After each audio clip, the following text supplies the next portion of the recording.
and unethical. We can't turn back now. I'm going further. You're not real. That's how I paid my dues. Today's a good day to die. Very well semuanya. Adakah anda baik-baik saja? Jadi bila lagi kita mau mandi bersama di sungai sambil melihat burung keruak yang berlari ketakutan? Yang bermaksud, silakanlah subscribe jika anda menikmati perkongsian cerita ini kerana ini dapat membantu saya menambah wang perbelanjaan untuk merebondingkan rambut saya yang sudah keriting parah. Hari ini saya akan mengungsikan sebuah filem yang bertajuk Flatliner atau Garis Datar yang diterbitkan pada tahun 1990. Filem ini dibintangi oleh Kiefer Sutherland, Julia Roberts, Kevin Bacon, Liam Baldwin dan Oliver Platt. Perkataan flatliner sendiri adalah salah satu istilah atau perkataan yang selalu digunakan pakai dalam bidang perubatan. Oleh kerana saya sudah 2 bulan tidak tidur disebabkan hanya mengedit video ini, jadi ayo saya temani anda untuk menikmati perjalanan cerita ini. Cerita ini didahulukan dengan menyaksikan seorang pemuda yang berusaha menyelamatkan seorang pesakit yang mengalami pendarahan teruk. Namun, usahanya itu telah dihentikan oleh seorang doktor dan dia pun dihalau dari bilik operasi tersebut. Dia adalah Dave. Ini adalah Nelson, Oliver, Joe dan Manus. Mereka adalah pelajar yang sedang belajar dalam bidang kedoktoran. Hal ini boleh kita lihat bila mereka sedang belajar mengoptopsi mayat manusia sambil dibimbing oleh seorang pemerhati latihan. Entah apa yang Nelson sedang bincangkan di sini, dia sedang memujuk Oliver, Manus dan Joe untuk merancang sesuatu yang belum diketahui apakah rancangan itu. Belum tahu lagi. Alasan Nelson memujuk mereka adalah kerana mereka adalah teman rapatnya dan sekaligus mereka bertiga adalah pelajar terbaik yang ada di institut kedoktoran itu. Ajakannya itu malah ditolak oleh Manus atas alasan ia tidak berminat dan tidak mahu melihat kejadian buruk menimpa kawannya itu. Apakah rancangan itu? Dan sepertinya Nelson masih lagi memerlukan seorang lagi untuk menjayakan perancangannya tersebut. Maka dia pun menjumpai seorang lagi teman rapatnya iaitu Dave. Dave sebenarnya cuba untuk melarikan diri dari institut itu disebabkan oleh kekecewaannya pada kejadian awal tadi. Namun, Dave juga tidak berminat untuk menyertai rancangannya si Nelson. Nelson pun berpaling dan berkata, bagaimana jika berhasil? Apakah yang berhasil? Lalu dia pun pergi sambil diperhatikan oleh Dave yang sedang senyum sinis. Pada awalnya mereka berdebat kerana tidak setuju dengan percubaan gila tersebut. Namun, Nelson berhasil meyakinkan mereka untuk melakukan percubaannya itu kepada dirinya sendiri. Dia akan disuntik sampai berada dalam kondisi koma dan mati secara klinikal dalam perspektian beberapa detik ataupun beberapa minit. Lalu, teman-temannya akan membangunkannya dengan memberikannya kejutan listrik di dadanya. Bagi para pemikir rasional dan tidak percaya terhadap Tuhan, hal ini tersebut harus dibuktikan secara ilmiah dengan mengalaminya sendiri. Mengalami mati atau setidaknya mendekati kondisi mati ataupun disebut near death experience dan tentunya hidup kembali untuk menceritakan pengalaman tersebut kepada orang lain adalah perkara yang terhebat. Dan perkara ini jelas sekali telah melanggar hukum Newton. Telah melanggar hukum alam sekaligus hukum Tuhan. Pada malam itu, tepat di dalam bangunan ini, Oliver, Nelson dan Joe masing-masing telah sampai dahulu dan membawa barang-barang atau alatan keperluan untuk rancangan mereka tersebut. Lalu disusuli oleh si Manus lah. Eksperimen pun dimulai. Si Nelson pun ditidurkan dalam kondisi koma terlebih dahulu sebelum menghentikan degupan jantungnya dengan sebuah alat yang disebut defibrillator atau alat pacu jantung. Stop. Sebagai info, defibrillator adalah satu alat yang direka untuk menghasilkan kejutan elektrik bagi mengembalikan degupan jantung manusia yang telah terhenti. Dengan bantuan alat ini, jantung akan kembali berdegup dan dia hidup balik. Maka, jadilah happy ending punya cerita. Belum sempat si Manus mengaplikan defibrillator kepada Nelson, dengan tiba-tiba Dave pun sampai dan berinisiatif untuk melakukan sendiri SOP tersebut kerana dialah yang terbaik untuk melakukan hal itu.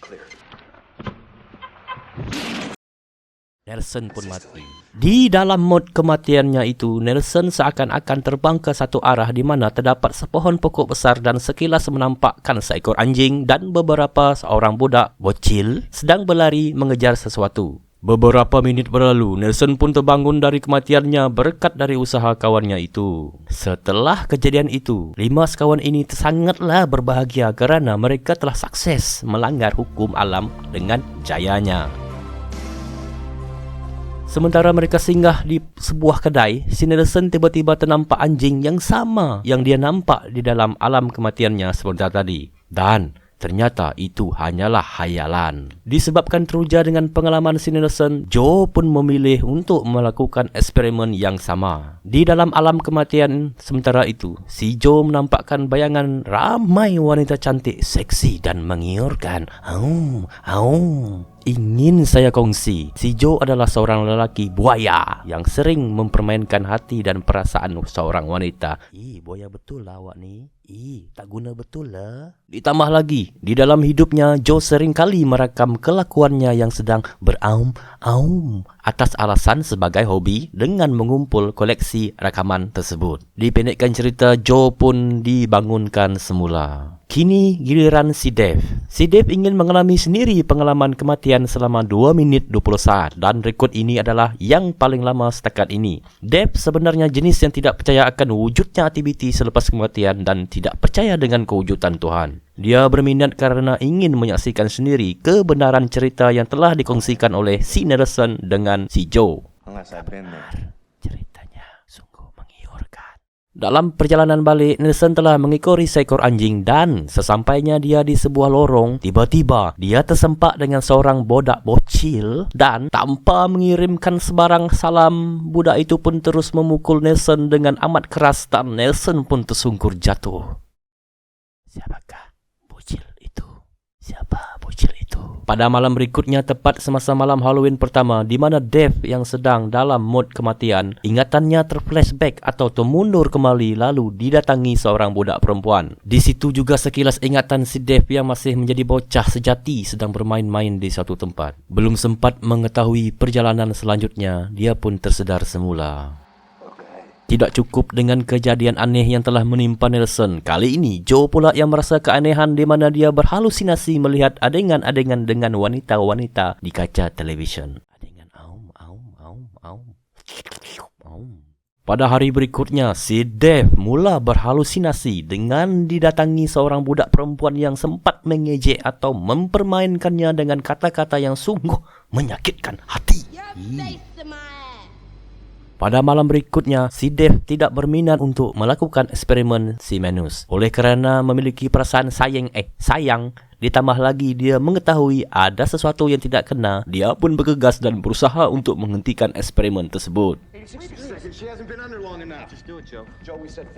Tetapi perkara itu sudah terlambat di mana Manus telah pun memasuki fasa kematiannya selama 1 minit 20 saat. Alasan si Manus cuba untuk bereksperimen adalah disebabkan oleh hal pribadinya sendiri, di mana dia ingin melihat ayahnya yang sudah meninggal semasa dia masih lagi kecil. Tambahan pula dia beranggapan bahawa kematian ayahnya itu adalah disebabkan oleh kesalahannya. Di dalam mod kematiannya, si Manus terbayang kenangan di mana dia masih kecil dan sedang menyambut kepulangan ayahnya yang seorang tentera bersama-sama keluarganya. Di dalam alam kematiannya itu juga, dia telah menyaksikan ayahnya mati akibat bunuh diri. Hal ini terjadi apabila Manus kecil dengan tidak sengaja melihat ayahnya melakukan sesuatu yang belum jelas di dalam bilik mandi. Apakah yang sedang dilakukan oleh ayahnya?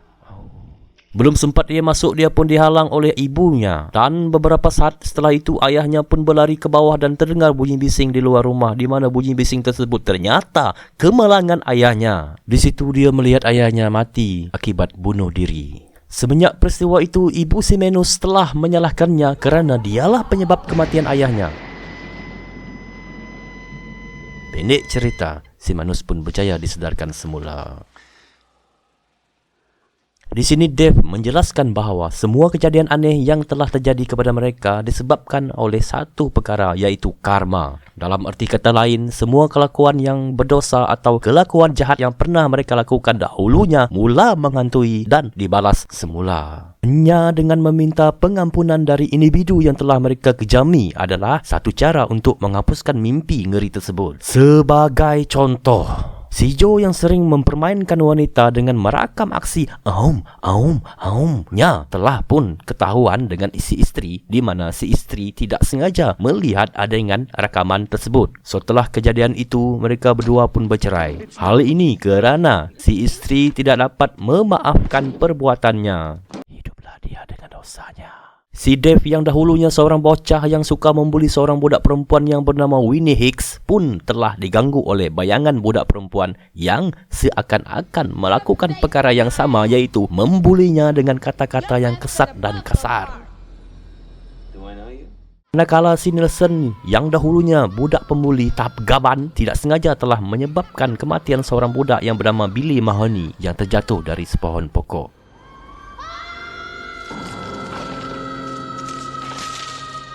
Dan bayangan si Billy Mahoney ini telah menghantui si Nelson, dan si Billy ini sering menyerangnya sehingga menyebabkan dia terluka.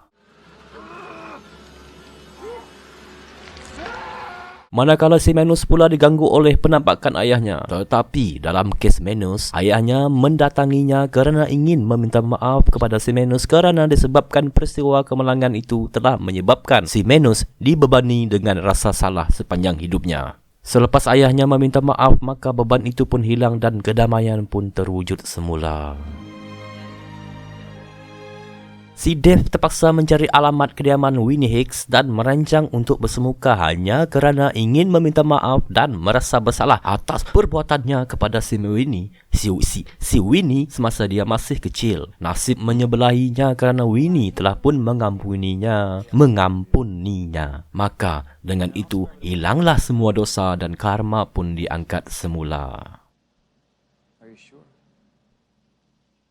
Berbalik semula kepada si Nelson. Si Nelson menjelaskan kepada Joe dan Oliver bahawa dia sungguh menyesal dan beranggapan bahawa menebus kesalahan lamanya adalah jalan terbaik untuk mengembalikan agar keadaan normal semula. Dengan cara membunuh dirinya sendiri adalah satu jalan munasabah agar dapat bertemu langsung dengan Billy Mahoney. Dan sesuai dengan istilah karma, Nelson sebaliknya telah dibuli lalu dikejar oleh Billy dan dialah yang terjatuh dari pokok. Tetapi sebelum terjatuh dari pokok, Nelson sempat menjerit dan meminta maaf kepada Billy. Di situ Billy seakan-akan tersenyum memaafkannya.